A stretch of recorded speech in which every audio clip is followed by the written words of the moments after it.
Hello everyone, welcome to practice mock. तो general insurance corporation of India GIC उनकी assistant manager scale 1 की notification आई है recruitment के लिए। और तो एक बहुत अच्छी अपॉर्चुनिटी है आपके लिए अगर आप इंश्योरेंस सेक्टर में जाना चाहते हैं तो।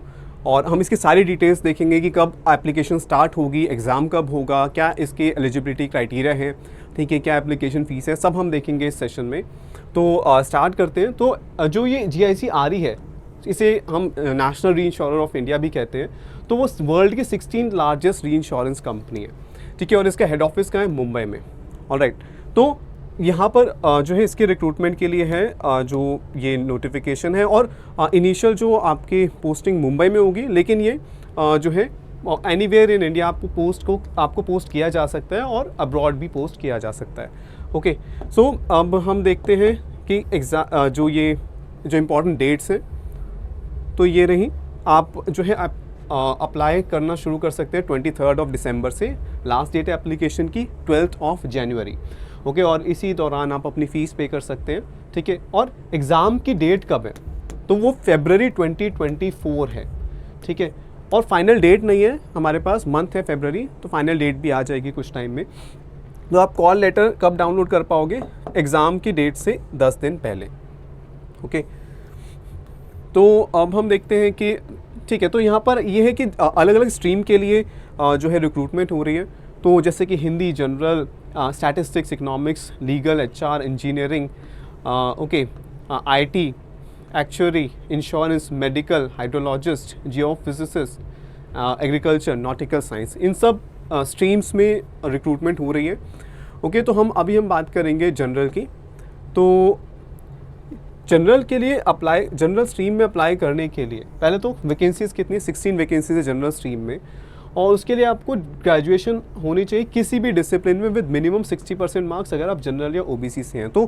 किसी भी डिसिप्लिन में है, यानी कि ऐसा ज़रूरी नहीं है कि कॉमर्स का बैकग्राउंड होना चाहिए, कोई भी बैकग्राउंड होगा आपका तो वो तब भी आप एलिजिबल है। बस मिनिमम 60% मार्क्स होने चाहिए जनरल ओबीसी कैंडिडेट के लिए, या फिर 55% मार्क्स एससी एसटी कैंडिडेट्स के लिए।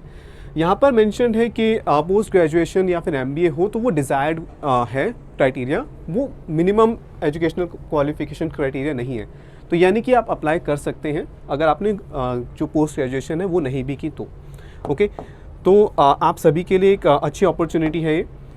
ओके, क्योंकि इसमें कोई ऐसा स्ट्रीम का, जनरल के लिए कोई स्ट्रीम का इन्होंने कोई क्राइटेरिया नहीं रखा, कोई भी किसी भी स्ट्रीम का पर्सन अप्लाई कर सकता है जनरल के लिए। ओके, तो यहाँ पर एसेंशियल स्किल्स ये आईटी के लिए मेंशन है, ठीक है। अगर आप आईटी के लिए अप्लाई करें तो आप ये देख सकते हैं। आप किसी भी एक ही स्ट्रीम के लिए अप्लाई कर सकते हैं, ऐसा नहीं कि आप 2-3 स्ट्रीम के लिए अप्लाई करें, तो सिर्फ एक स्ट्रीम के लिए एप्लीकेशन होगी। ऑलराइट, और जो है 1 अक्टूबर आपकी जो होनी चाहिए, कि जो डिग्री होनी चाहिए आपकी एजुकेशनल क्वालिफिकेशन की, वो 1 अक्टूबर 2023 होनी चाहिए, उससे पहले नहीं, ठीक है। तो इस डेट पर आपकी ग्रेजुएशन कंप्लीट होनी चाहिए। अब हम आते हैं रिजर्वेशन ऑफ वैकेंसीज़। तो आप देख सकते हैं अलग अलग कैटेगरीज़ के लिए क्या क्या वैकेंसीज़ हैं। ऑलराइट, एज क्राइटेरिया आते हैं। तो एज जो है 1 अक्टूबर, तो मिनिमम एज 21 ईयर्स होनी चाहिए, मैक्सिमम 30 हो सकती है। तो इन दोनों के बीच में आपकी एज है, तो आप एलिजिबल है। यानी कि 2 अक्टूबर 1993 और 1 अक्टूबर 2002 के बीच में अगर आपकी डेट ऑफ बर्थ है तो आप एलिजिबल हैं। उसके साथ साथ जो एज रिलैक्सेशन है वो यहाँ पर मेंशन्ड है, ठीक है। तो आप वो भी देख सकते हैं किन कैटेगरीज़ के लिए कितने एज रिलैक्सेशन आप ले सकते हैं। ओके, तो ठीक है, अब हम आगे चलते हैं और हम आ जाते हैं बेनिफिट्स पर।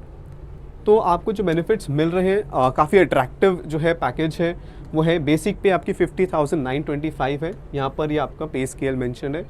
तो अगर बाकी अलाउंसेस मिलाएं, डीए, एचआरए, सीसीए, तो जो टोटल जो आपके जो इमोल्यूमेंट्स हैं, यानी कि जो सैलरी है वो 85,000 पर मंथ है। प्लस दूसरे बेनिफिट्स हैं जैसे कि पेंशन स्कीम है, न्यूज़पेपर है, इंटरनेट अलाउंस है, एलटीएस है, मेडिकल बेनिफिट्स, हाउसिंग फर्निशिंग और अदर अलाउंस, बहुत सारे जो डिफरेंट अलाउंसेस मिलते हैं। तो ये सब यहाँ पर मेंशन्ड है, ये सैलरी के साथ ऐड ऑन है। ओके, तो ये सब बेनिफिट्स आपको मिलेंगे। ऑलराइट, और इसके साथ साथ जो एकोमोडेशन है वो भी आपको मिलेगा। तो ये सारे पर्क्स हैं, तो हमने देख लिए। काफ़ी जो है अट्रैक्टिव सैलरी है, एक अगर एक हम कहें कि फ्रेशर के लिए अगर आप अप्लाई कर रहे हैं तो, ठीक है, तो it's a very good opportunity.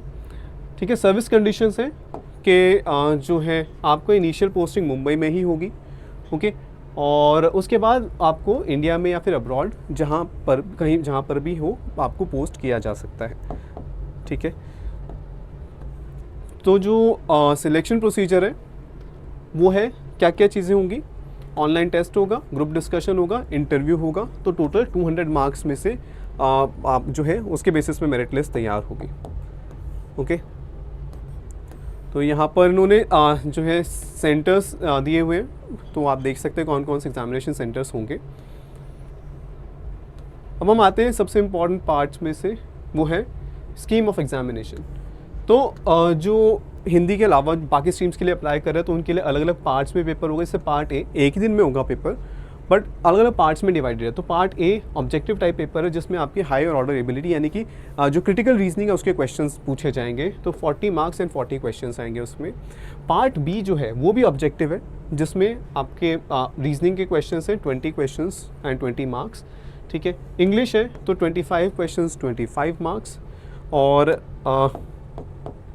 उसके साथ साथ यहाँ पर मेंशन है, ठीक है, तो वो है जनरल अवेयरनेस, तो 20 क्वेश्चंस 20 मार्क्स, एंड जो कंप्यूटर लिटरेसी है एंड न्यूमेरिकल एबिलिटी आपका क्वांट है तो 15 मार्क्स 15 क्वेश्चंस। ठीक है, तो ये आपका ऑब्जेक्टिव हो गया पार्ट बी। पार्ट सी है वो डिस्क्रिप्टिव है आपका। पार्ट सी में आपका होगा इंग्लिश लैंग्वेज में जो है एसे, प्रेसी एंड कॉम्प्रिहेंशन, तो ये होगा 30 मार्क्स का और 3 क्वेश्चंस होंगे, तो टोटल 123 क्वेश्चंस का पेपर है और 150 मार्क्स है मैक्सिमम मार्क्स। ठीक है, तो ये हमने देख लिया जो एग्ज़ाम है उसका क्या पैटर्न होगा पेपर का। अब हम आते हैं यहाँ पर मिनिमम आपको 60% क्वालिफाई करने, अगर आपको ये जो रिटर्न ऑनलाइन टेस्ट है वो क्वालिफाई करना है तो 60% मार्क्स होने चाहिए जनरल ओबीसी के और 50% होने चाहिए SC ST के। ठीक है, तभी आप GD इंटरव्यू के लिए क्वालिफाई करेंगे। और उसके बाद जब GD इंटरव्यू भी क्वालिफाई कर लिया तो तब भी ओवरऑल जनरल ओबीसी कैंडिडेट्स के मिनिमम 60% मार्क्स होने चाहिए और SC ST के मिनिमम 50% मार्क्स होने चाहिए। ठीक है, so we have seen that. And अब यहाँ पर, ठीक है, तो यहाँ पर टाइम भी गिवन है, तो जो टोटल टेस्ट टाइमिंग 150 मिनट्स है, 30 मिनट्स पार्ट ए के लिए, 60 मिनट्स पार्ट बी के लिए, 60 मिनट्स पार्ट सी के लिए डिस्क्रिप्टिव के लिए, तो ये टाइम है यहाँ पर। ठीक है, एंड ओके, तो ठीक है, यहाँ पर फिर आइडेंटिटी वेरिफिकेशन वगैरह कि कौन कौन से डॉक्यूमेंट्स जो है वैलिड हैं आपके आइडेंटिटी वेरिफिकेशन के लिए, यहाँ पर मेंशन्ड है। ठीक है, कौन क्या क्या आपको सबमिट करना होगा, लेट रिपोर्ट नहीं करना है, वो सब यहाँ पर। फिर इंटरव्यू से रिलेटेड इन्फॉर्मेशन दी है, पर अभी हम उस पर फोकस नहीं करेंगे। ठीक है, पहले हमें फोकस करना है जो हमारा ऑनलाइन एग्जामिनेशन है। ठीक है, तो उसके बाद ही ग्रुप डिस्कशन और इंटरव्यू होगा। और ठीक है, तो लिस्ट ऑफ डॉक्यूमेंट्स जो इंटरव्यू के लिए हैं वो भी हम आप बाद में देख सकते हैं। ठीक है, ओके,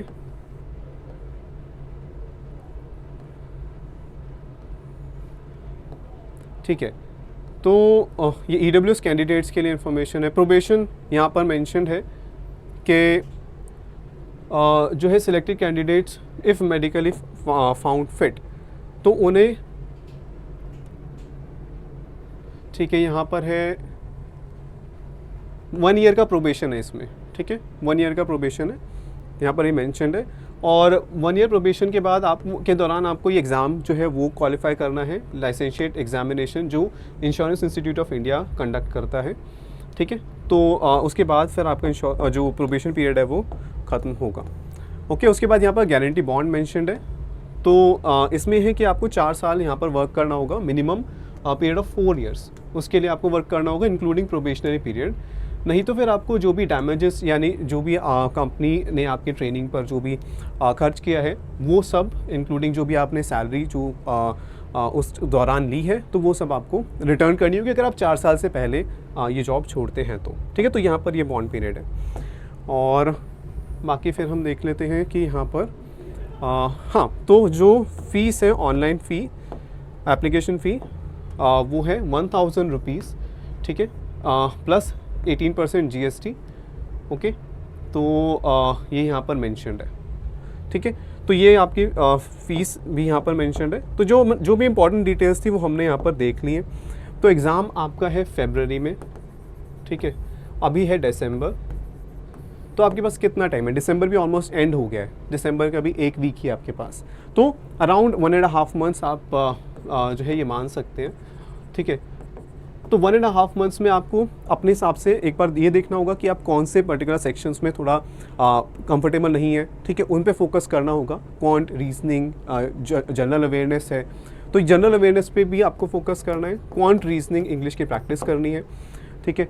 और साथ ही साथ जो बहुत इंपॉर्टेंट चीज़ है वो है डिस्क्रिप्टिव, ठीक है।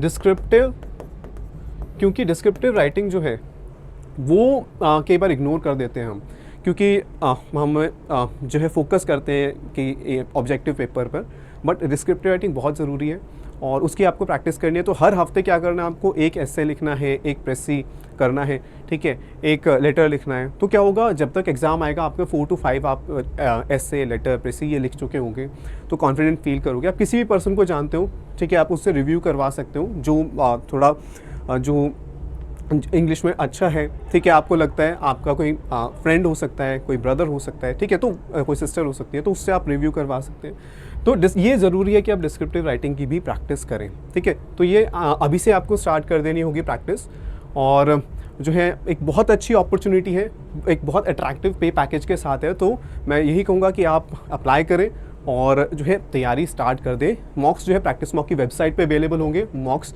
ज़रूर अटेम्प्ट करें, ठीक है। और I hope you will perform really well. Good luck.